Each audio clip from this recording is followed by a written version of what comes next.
What's up, podcast family, and welcome to another episode of the L3 Leadership Podcast, where we are obsessed with helping you grow to your maximum potential and to maximize the impact of your leadership. My name is Doug Smith, and I am your host, and today's episode is brought to you by my friends at Henny Jewelers. They are our jeweler of choice, and they are awesome. You can learn more about them at hennyjewelers.com. In today's episode, you'll hear my interview with Sam Collier. If you're unfamiliar with Sam, here's what you need to know about him. Sam is a pastor, speaker, writer, and host of The Greater Story with Sam Collier TV show and radio podcast. He is a speaker and host at North Point Ministries, founded by Andy Stanley. He also communicates nationally and internationally as a speaker and contributor to the Rethink Group, Orange Network, Orange Tour, Alpha International Leadership Conference, Willow Creek Global Leadership Summit, Culture Conference, and more. He's also been interviewed on numerous TV shows, podcasts, and radio programs, and lives at home with his wife, Tony, and their daughter in Atlanta, Georgia. And Sam is just incredible, and he has a brand new book out called A Greater Story, in which he shares his story, which is absolutely incredible. You'll hear him share his story in this interview, and you can actually watch part of his story on the Steve Harvey Show. And I'll just leave that as a cliffhanger for you to listen to this episode. But after you listen to this, I encourage you to go check out the clip on the Steve Harvey Show. It's incredible. But you're going to love this. So we talk about his story. We talk about his new book. We talk about racial reconciliation. And of course, we take him through the lightning round as well. You're just going to love this interview. But first, I want to thank our sponsors, Baritone Advisors. The financial advisors at Baritone Advisors help educate and empower clients to make informed financial decisions. Find out how Baritone Advisors can help you develop a customized financial plan for your financial future. Please visit their website at Baritone Advisors, that's BERATUNG advisors.com. Securities and investment products and services offered through Waddell & Reed, Inc., member FINRA and SIPC. Baritone Advisors, Waddell & Reed, and L3 Leadership are separate entities. And with all that being said, let's dive right into the interview. Here's my interview with Sam Collier. Enjoy.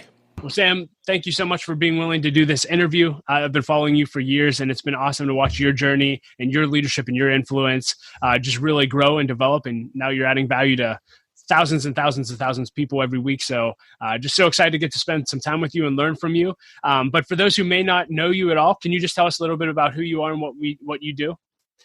Yeah, man. I try to describe it in two categories, kind of media and ministry. Media and ministry. And maybe it's flip-flop, ministry and media kind of first. Spent a lot of time traveling around the country, speaking at different churches. And let me say it this way. I spent a lot of time before COVID-19 traveling and speaking. And now it's starting to pick back up because, the virus in certain areas is starting to die down. People are trying to, really getting used to kind of social distancing and all types of things. So it's exciting to kind of get back on the road and back in these churches and in these organizations. And so that's awesome.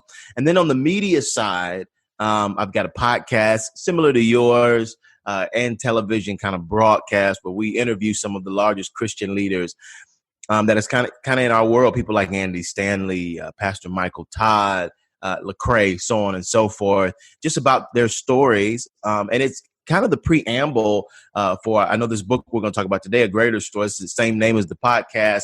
And we try to have people on the show that are living in what we call a greater story.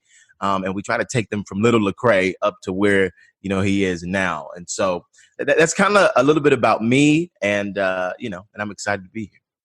Yeah, and that's exactly where I want to start off. So you have a brand new book out called A Greater Story, and I had actually just listened to one of your interviews with Carey Nieuwhof, and you have an unbelievable story. And I want to dive into that a little bit. But why did you write this book? And then can you just kind of share your story with us? Because I just think it's remarkable. Yeah, man. We started sharing my story at different churches and businesses, nonprofits around the country, and the reaction to the story was so electric.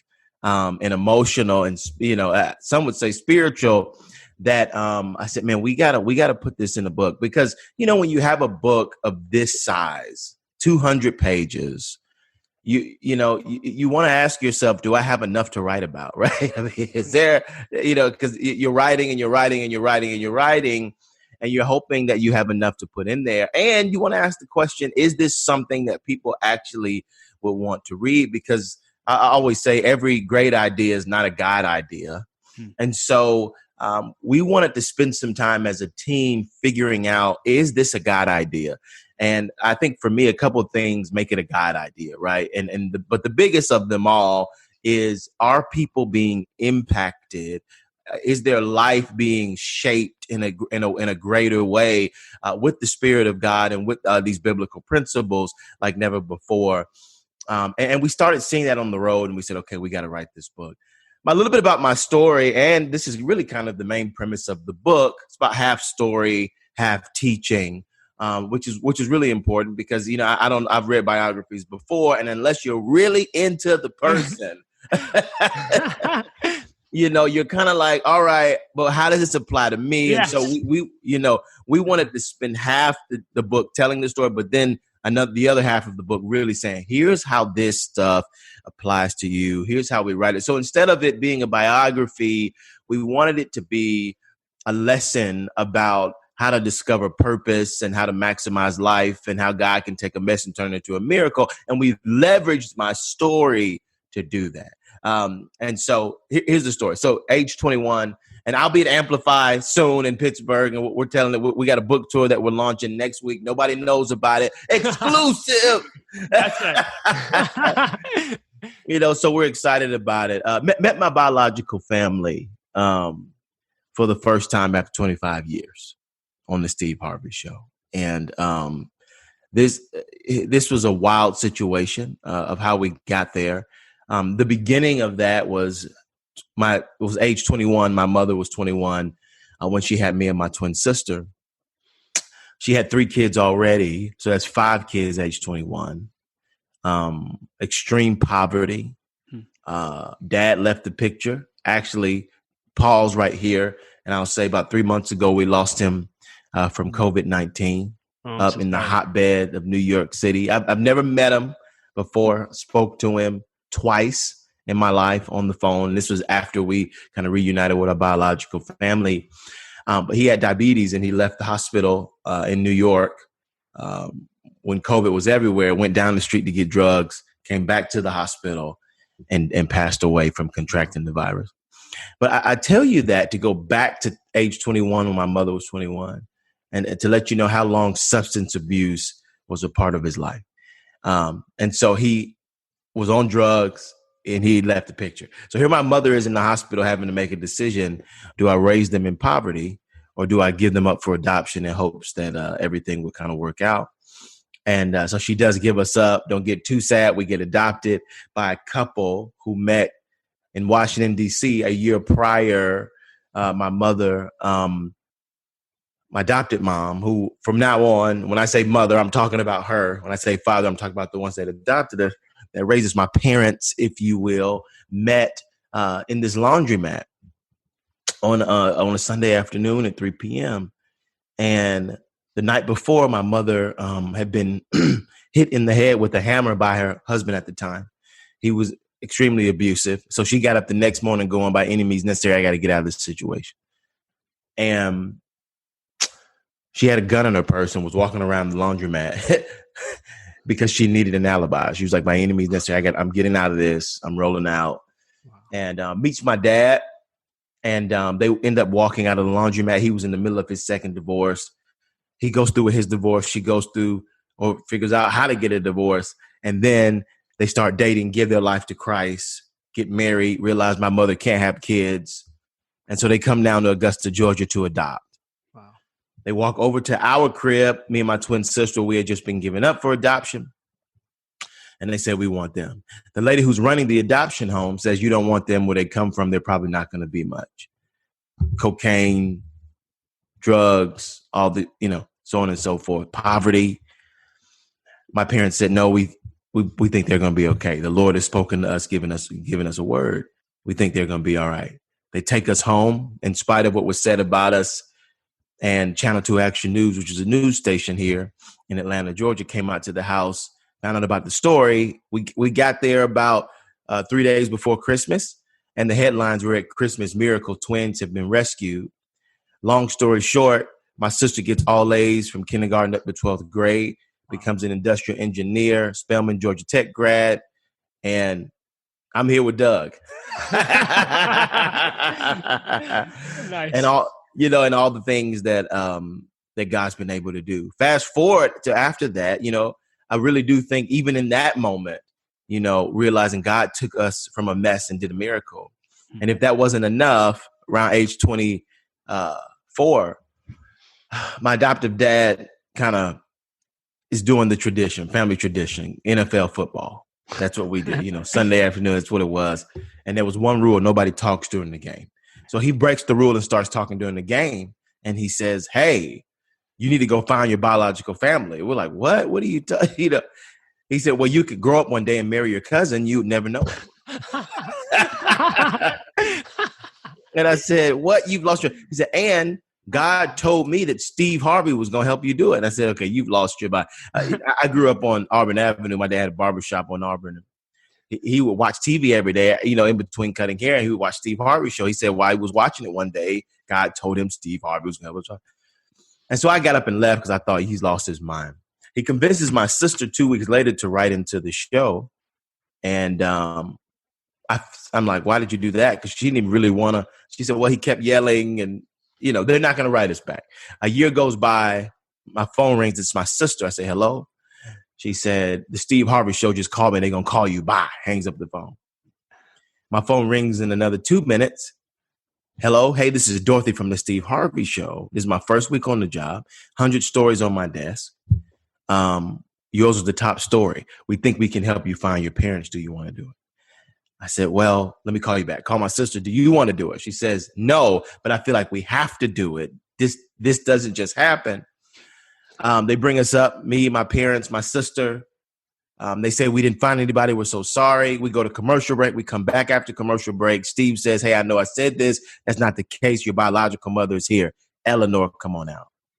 Our mother walks out. And we reunite with her and our 3 siblings on national television. And so that's what the book is about. And that's really, honestly, that's like the first, not I don't even say chapter, but kind of the intro. And then from there, we walk, we break into my life and, okay, we know that this happened, but how did it happen? And how did God move? And what obstacles did you have to overcome? And how do you now view life? And we jump into this greater story. Because I think the greater story that God has for us all doesn't just happen. We have a part to play. So. Thank you for being willing to share that story. I do want to just ask some follow-up questions. I am just curious, for your mom and dad, they got led to Christ. I'm just curious, how did they get led to Christ after they met? Do you know? I don't know. I think my mother knew about church and had been on and off. And I believe the catalyst for them that I often say, their life was pretty hard up until then. And so I think, when, even though the way home, you may not always go home, right? It's like, I know that there's safety here. I know that it's like a college student who knows their parents love them, but they don't want it. It's like, no, I'm going to make it on my own. I'm going to do this. I'm going to try it. And then one day you go, all right, I got to call mom, right? I got to pick up the phone. And so I think for them, it was that. It was, we know the way home. We just hadn't gone there.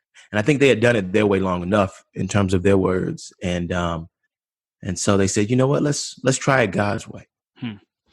Thank you for sharing that. And I know in doing my research for the interview, you speaking to the subject of influence is important to you. And you've learned a lot about influence. And when I heard you share your story, you just asked this question. You said, what is influence all about? This was in another interview. And can you just talk about that? I know you talked about the influence of your parents and they didn't have to adopt, but they did. Can you just talk? I just want to hear you tell leaders about influence and what they should be thinking about influence in their lives. Wow. Influence. Yeah, I think we are all the sum total of our influences. I think we would all like to believe that we chose where we are and that we created our reality. And to some extent, we did. But honestly, I think the reality that we find ourselves in today is more a product of our influences than we think, right? I think for the first 15 years of our life, or maybe even 16, maybe even first 18 years, right, till we become an adult, we don't know what influence is. I mean, some of us do, depending on what our parents do, but the vast majority of people living in America and just in life, we're not privy to really understand, okay, this is what influence is. And it wasn't until I was, in my 20s that I really started to go, okay, wait. Explain to me this concept of influence. And not only explain to me this concept of influence, but how has influence been actually determining who I am and helping me make my decision, And so I had a book before, A Greater Story, which is a smaller book. I don't talk much about it. It was for a boutique audience. It's called Find Your Voice. But within it, it talks about, I actually open up the book talking about influence and the idea that whether we like it or not, we are always being influenced by something. That's the power of influence. That whether we are intentional about directing that influence or not, it still is in our life and it is still taking us somewhere. So we ought to get serious about what influences us and start directing the influence, because something's always going to be influencing us, whether we got intentional about it or not. And so I think we have to be intentional, especially as leaders, with deciding what we're going to put around us consistently, and what we're going to listen to, what we're going to read, what we're going to hear, who our friends are going to be, who we're going to date, who we're going to marry. All of those types of things, influence us. Yeah, it's so good. I'm just curious, what are some lessons you've learned maybe about stewarding your influence? I mean, clearly God's continued to grow your influence more and more of a voice. How do you steward that as a leader? And again, you're a young leader with a lot of influence. I'm just curious how you view your day-to-day influence. Yeah, I believe it was Andy Stanley that said, influence is hard to gain and easy to lose. Influence is hard to gain and easy to lose. And I think for me, that has proven true. It doesn't mean that I don't step out there on issues that I need to speak out on. It doesn't mean that I hide. But I do think it means thinking twice before I lean into something, before I say something, before I, move on something, because influence is such a fragile thing, and it's so easy to lose. And so I think that's one of the biggest things as it pertains to stewardship that I have found, is that when you build it, you have to build it carefully. Also, you have to figure out what kind of influence you want, because there are all types of influences. You can have influence in the business sector, influence in the Christian sector, influence, right, in the mainstream arena, influence outside of it. And all of those are different types of influences. And so with that being said, you got to figure out what kind you want, because I've seen a lot of people, if they're not intentional about building the type of influence that they want, or even identifying what they want, then they'll stumble into influence, and then they become a prisoner of their own influence. It's like, wait, I didn't want to be known for this. Like, now I got to do this. I got to do, like, in other words, there are people that want influence. There are people that desire influence, but just find themselves lost in it. And even on the Christian side, I know people that have gained a lot in the Christian sector, and then when the rules of that influence kick in, they're like, whoa. Like, it's just like, wait, you mean I can't, like, I should watch how I drink in public? It's like, yeah, but I thought drinking wasn't a sin. It's like, no, it's not a sin. But so then why do I have to? It's like, well, because there are people that, and it's like, what? It's like, I don't want to be a Christian influencer.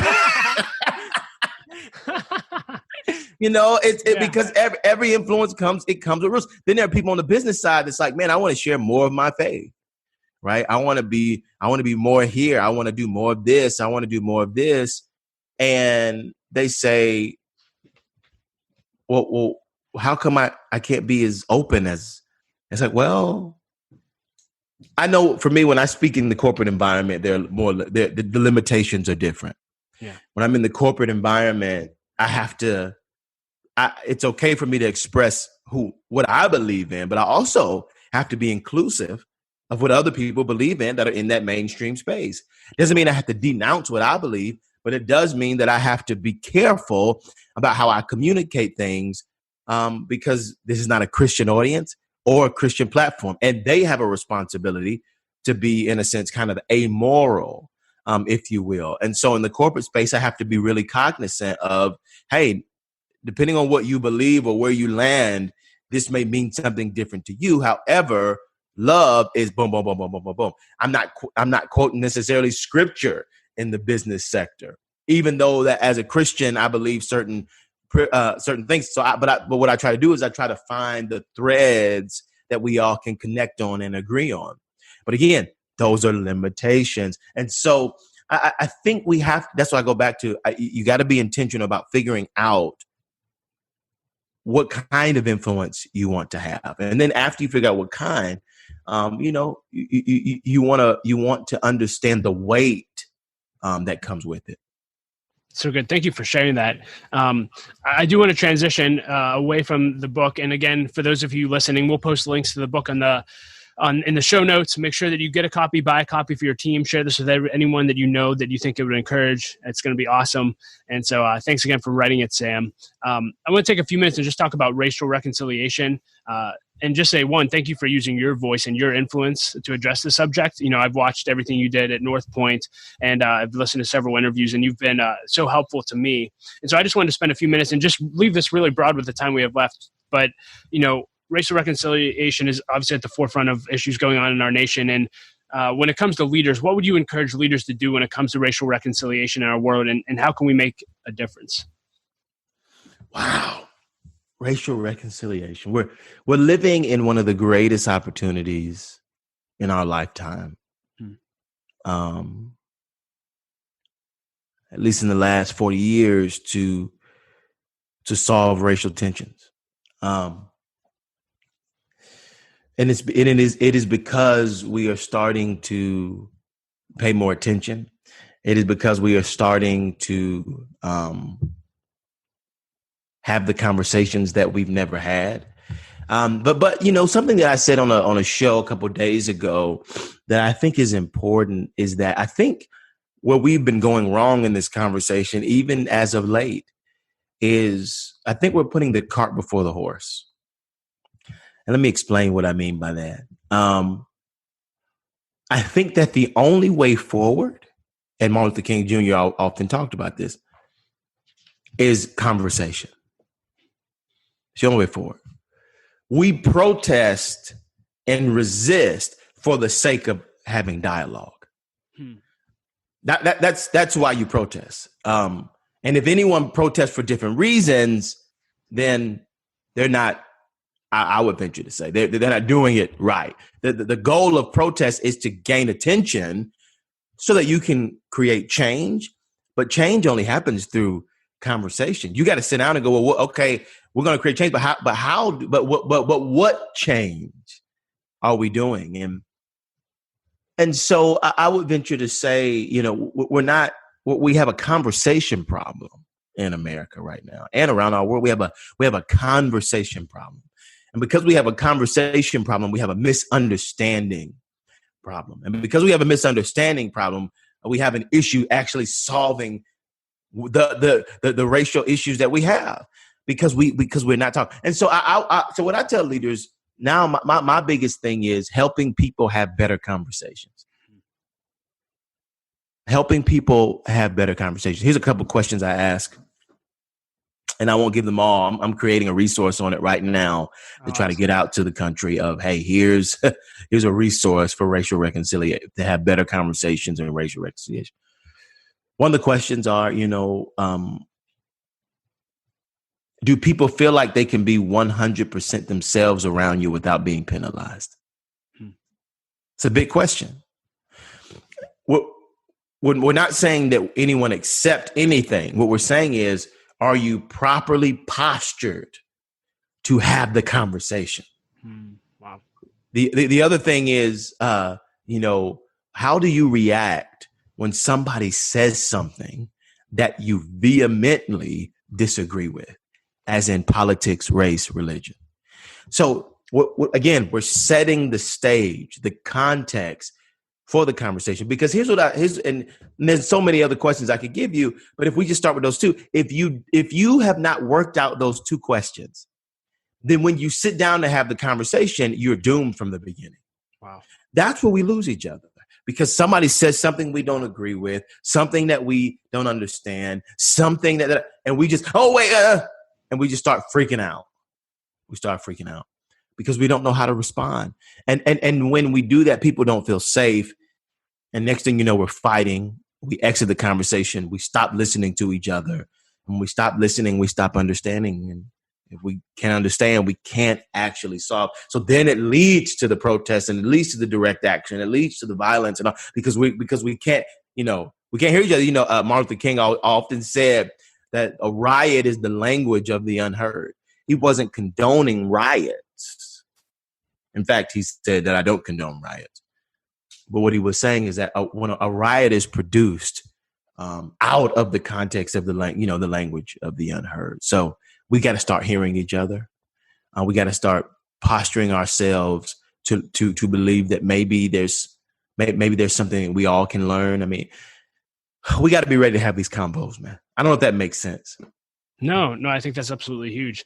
And I guess, yeah, I think that's awesome. Is there anything else that you asked this question in one of the talks you gave that I just loved?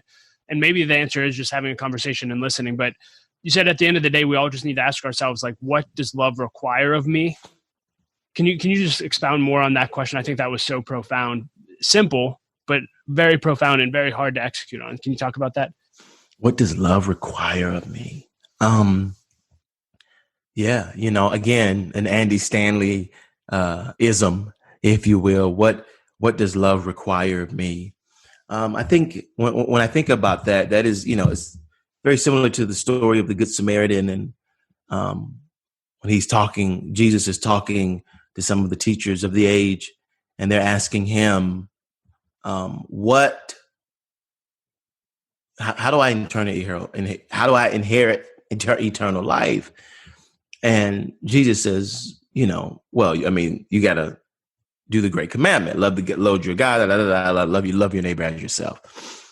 And they say, well, who's my neighbor? Who's my neighbor? And he starts walking them down that question, and they jump into the story of the Good Samaritan. And obviously we know the story. A priest walks by, Levite walks by, and then the Samaritan reaches across and takes care of the Jew that has been beaten, and so on and so forth. Jesus looks back at them and says, who was a neighbor to the man in the story? He said, well, obviously the Samaritan. So we get the title, The Good Samaritan. Well, he's bringing that up because at the time, Samaritan and Jews didn't play together at all. So it's really a story about racism and a lot of other isms.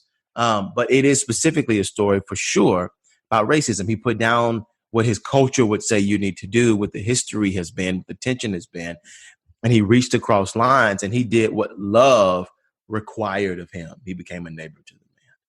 And so I think for us in that conversation, I think we've got to always ask that, what does love require of me? And a lot of times it requires sacrifice. So thank you for that. With the time that we have left, I want to take you through what we call the lightning round. Bunch of fun questions that I love asking leaders, and we'll just dive right into it. And the first question is, what is the best advice you've ever received, and who gave it to you? Best advice I've ever received was from a mentor of mine, Capriccio Scatz. He's a UN ambassador. And he said to me, there's a difference between effort and results. And that was really big for me, because that's when for me, I was like, if I just work hard, then I'll become successful. He said, that's not all it is. Working hard is very important. But if you have not created a strategy, if you have not created a win, then you could be running around in circles and never take one step forward. If you could put a quote on a billboard for everyone to read, what would it say? Ooh. That you were created for a reason and a purpose, and don't give up until you get it done. What's the best purchase you've made in the last year for $100 or less? $100 or less. The best purchase, $100. Can I say Jordans? Yeah. That's awesome. I love the Jordans. Love it. Other than your own, which we'll continue to promote, but what books have you read that have made the greatest impact on you? Well, I'm getting my master's right now in biblical leadership, so I'm reading the Bible every day. So it's getting real. I think so. The Bible is one. The book of Ezekiel I would throw out there, which is a whole nother. We can get into that later. That's on the biblical side. I think just on kind of a regular book side, in a sense, 21 Irrefutable Laws of Leadership, John Maxwell, is one of the best books in the world for anyone trying to lead anything. He writes in such a tangible way, and that book is old, but it's basic leadership principles. There's something about the way that he writes that you can read and apply immediately. Read and apply. So that's an amazing book. I'm with you, man. He's my hero of heroes. So big John fan. You have your own podcast, but I'm curious, what are your one or two go-to podcasts that you listen to frequently? Definitely Andy Stanley Leadership Podcast for all things leadership. Carey Nieuwhof for all things leadership. Carey Nieuwhof just had John Tyson on. You got to hear that. Oh my gosh. Woo! An incredible episode. I literally listened to that episode 2 days ago. And I mean, I couldn't stop listening. So please, if you're a leader, after you turn off L3, right, go and listen to the Carey Nieuwhof and John Tyson interview. Love those podcasts. I hate to say it, and Gary Vaynerchuk is just an amazing voice in the space. Now, he's not a Christian, so if anyone's out there going, Sam, wait a minute, I know. Listen, I think you can learn something from everybody, right? Yeah. And so that's Gary V, but excellent marketing mind. Yeah. I love listening to what he's doing. Love it. And I wasn't planning on asking this, but you've had the honor and privilege to work at North Point and work for Andy Stanley, who's one of, the greatest leaders of our generation. I'm just curious, are there one or two lessons that come to mind that you've learned after sitting under Andy's leadership? Definitely. Oh my God. One or two. It's like a million. Yeah. One, I will change your statement to I've been able to work with Andy because me and Andy are very close. And so he takes that staff thing really serious. Love it. And so if you've worked for him, he's like, oh, you work for, but we work with, so we just, I love that. We've worked with one another for a really long time in terms of speaking capacity, consulting capacity, all types of things. North Point launched us. It's our home. It would take me a long time to explain the relationship. But anyway, what I've learned from Andy for sure, here's the biggest one that I've been thinking through lately. We have an ongoing text thread with one another about race issues and political issues and all these other things, which hopefully nobody ever gets. But one of the things that he said, and I'll never forget, we were talking about a leader. He said, I said, what lesson do we learn from this leader? He said, what you don't kill in your 20s will destroy you in your 40s. Wow. Yeah, what you don't kill in your 20s will destroy you in your 40s. And he was talking about doing your deep emotional soul work. Your deep emotional soul work. What you don't kill in your 20s will destroy you in your 40s. And he said, so Sam, and it's the same thing as 30s and 50s and 40s and 60s and 50s and 70s. It's the same principle. But he's do your work. Do your deep emotional work. And I think we all know what that means. The father wounds, the mother wounds, the childhood disappointments, the low self-esteem, the fear of certain things, the imposter syndrome. This is deep emotional stuff that we all have, and we kind of sweep it under the rug. And what he's saying is that if you don't start getting rid of that thing now, then what will happen is in 20 years, it'll grow. And it'll get to the point to where you can't control it anymore, and it will destroy you. And we've seen many leaders do that just because they have not done their deep work. So do your deep work.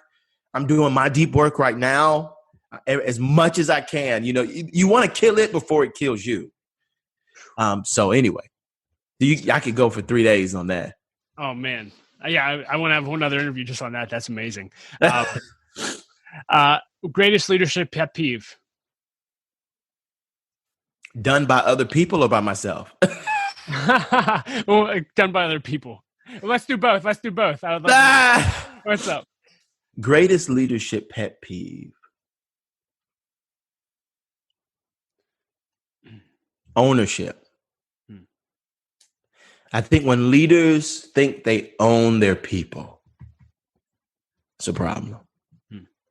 That's my greatest pet peeve because it leads to all types of things. When you see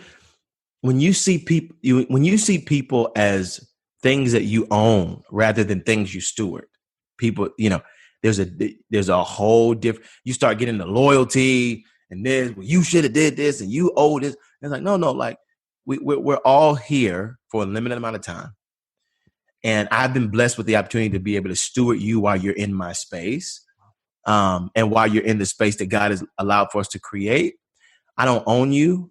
You don't owe me anything. We're helping each other. That's another Andy lesson for sure. Hey, we helped each other. You served us. We served you. We don't own you. There's no loyalty. Like, hey, it's all good. Like, and so, but that's when you see people as, things to be and opportunities to be stewarded as opposed to owned. And so that's my biggest pet peeve. I think for me, I think what people may, Sam got to have an assistant. I got to have an assistant. Yeah. If Sam doesn't have an assistant, it's a bad day. I was texting somebody the other day. We were booking something. I was booking some different things, and they were saying, hey, so do I need to reach out, or how should I said, you got to hit my assistant. I said, because if not, I'll be on a beach somewhere running around looking crazy.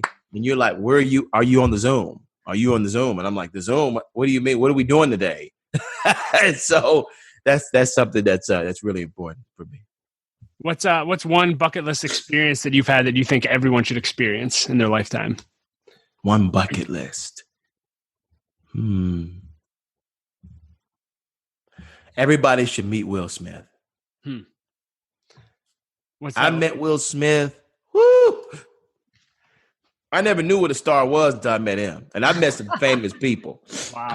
Wow. He's like, he walked in, the whole room changed. It was like, what is he doing? Like, I don't know what he's on, but it was everybody should meet a really famous celebrity at least once in their life. A really like super famous, like you know what I'm saying? Like the Queen of England. Like just somebody huge. Justin Bieber. I mean, I don't know how you feel about Justin Bieber, but Will Smith, whoever your person, Taylor Swift, whoever your person is, you should meet them. So who's on your bucket list to meet still? Obama. Woo! Nice. That's good. Nice. Hey, it'll happen. Let's go. If I met Obama, wow. Obama. All right, don't get me started. No, I love it. Man, I'll pray for you that'll happen. That'll be great. Yeah. What about y'all? Oh man, to be honest with you, my bucket list was John Maxwell, and I had the opportunity to have lunch with him in January. So I think number two, and these aren't like super rock stars, but man, I would love to have lunch with Dave Ramsey. He would be like number two on my list. So yeah, but John was incredible. So yeah, I don't know if that's boring, but no, Jabe, 70 million books sold worldwide. Maxwell, come on, I know about him.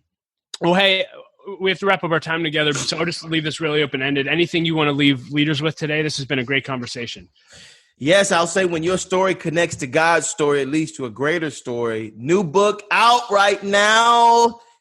If you're in a season where you need hope and you're trying to discover how God can turn your mess into a miracle, because he can, get the book is for you. So, and just honored to be here, man. Keep listening to L3. It's going down. Oh, hey, thanks, Sam. And hey, for everyone listening, our goal from this podcast episode, we want to sell 1,000 of Sam's books. So let me know if you bought one, 1,000. If someone wants to buy all 1,000, let's go. Let's go. And thanks again, Sam. And people can watch the clip of you on the Steve Harvey Show, correct? Yes. If they want to see that. I know you shared about that, but if Sam's story impacted you, which I can't imagine it not, you can actually watch that unfold if you just Google that. So. And if you're in the Pittsburgh area, I'm at Amplified. I'm going to talk about it on the 11th in October. So October 11th? October 11th. Yep. Well, let's make sure we promote that and get that out there, and we'll get some L3 there. And will we get a signed copy of your book? What's up? Oh, yeah. Book tour, whole 9. It's going down. Well, Sam, thank you for stewarding your influence so well. Thank you for adding value to us today and everyone that are listening to this. And hopefully we'll get to do it again sometime. Yes, sir. See you on the 11th, baby. Ha-ha! Hey, everyone. Thank you so much for listening to my interview with Sam. I hope that you enjoyed it as much as I did. Go and buy a copy of his book, A Greater Story. In fact, buy a few copies for your team. Let's go and let's bless him. But also, I promise the book will be a blessing to you as well. You can find ways to connect with Sam and links to everything that we discussed in the show notes at l3leadership.org/265. As always, if this podcast episode made an impact on your life, it would mean the world to me if you would share it with others and leave us a review and rating on iTunes. It really does make a difference and helps us to add value to more leaders, so thank you in advance for that. And as always, I like to end every episode with a quote, and today I'll quote Dave Ramsey. He said this, it's so simple but so good. Surround yourself with people who add the fuel of advice and encouragement to your fire. Surround yourself with people who lift you up and fire you up. We need to do that, especially in times like these, leaders. So I hope that you'll do that in your life. I hope you have that in your life. So thanks for listening. We'll be back again next episode. I'm so excited to be with you again, and thanks for listening. Have a great day.